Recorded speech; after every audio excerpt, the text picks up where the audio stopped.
Pays d'accueil, de transit et de départ, la Côte d'Ivoire est aujourd'hui un lieu privilégié pour les différents réseaux de migration irrégulière. Sur le phénomène, l'Union européenne interpelle la jeunesse africaine. La Côte d'Ivoire, et je l'ai dit aujourd'hui et je le redis ici, c'est une terre d'opportunités. C'est un pays avec un potentiel d'investissement absolument extraordinaire, avec une jeunesse qui représente 70%.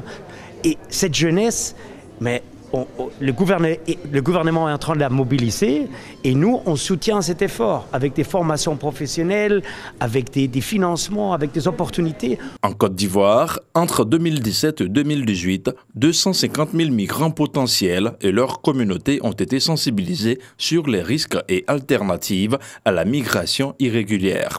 Et même si les résultats sont probants, l'OIM, accompagné des partenaires techniques et financiers, veut continuer la sensibilisation. L'atelier de ces 2 jours va vraiment être l'occasion de renforcer encore tous ces mécanismes au niveau local, de réfléchir sur le rôle des autorités locales et comment les appuyer dans leur rôle, sensibiliser, appuyer la réintégration, travailler sur les opportunités alternatives à la migration irrégulière.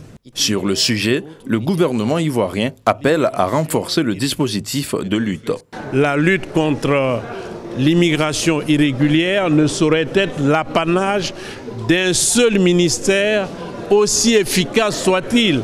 C'est une affaire qui concerne tout le gouvernement, c'est un sujet transversal et une affaire qui implique tous les Ivoiriens, mais aussi tous nos partenaires extérieurs qui nous accompagnent. Cet atelier devrait permettre de finaliser les projets de texte liés aux comités régionaux de lutte contre la migration irrégulière et leurs modalités de mise en œuvre.